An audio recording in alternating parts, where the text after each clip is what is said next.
This, my friends, is a very sad story.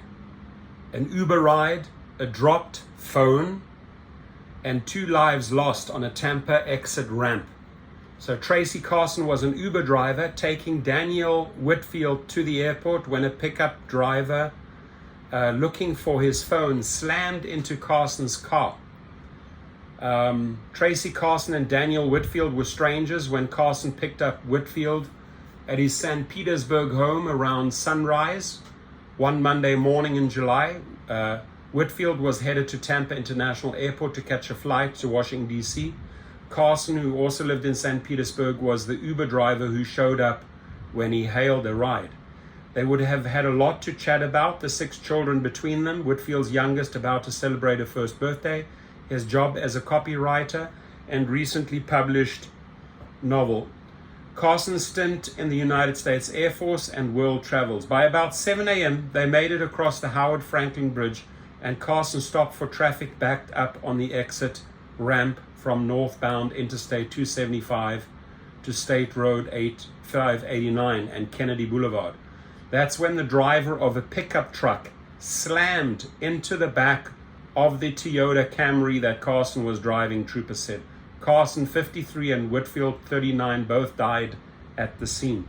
Now the representatives of the estates have filed wrongful death lawsuits against the pickup driver and the company he was working for that day, claiming his negligence caused the crash. The deaths appear to be yet another cautionary tale about the dangers of distracted driving. According to a crash report, the pickup driver told troopers he dropped his phone and was trying to retrieve it when the crash happened.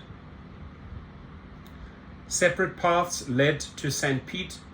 Daniel John Whitfield had a couple of big goals for his life: to become a published author. Whitfield was born in England and had diverse tastes as a kid. He loved professional wrestling, Star Wars, and G.I. Joe.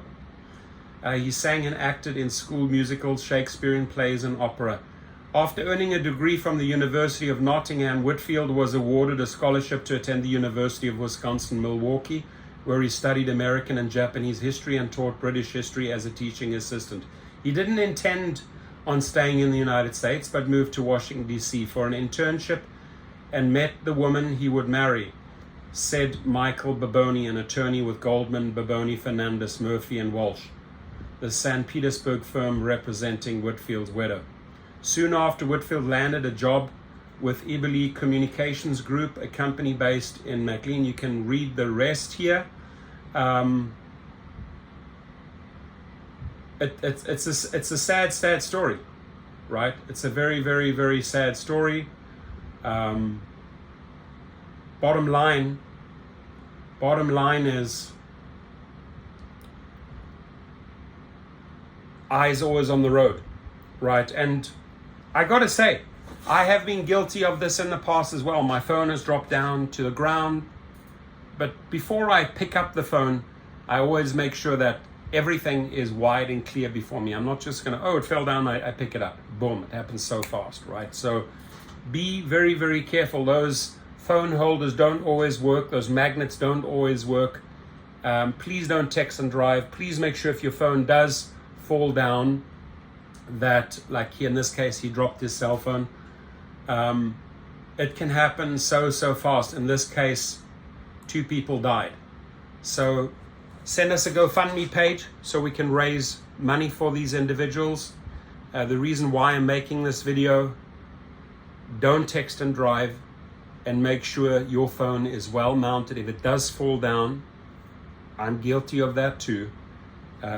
Don't just take your eyes off the road, start looking down and fiddle for your phone, because it can happen that fast. Ladies and gentlemen, please be safe out there.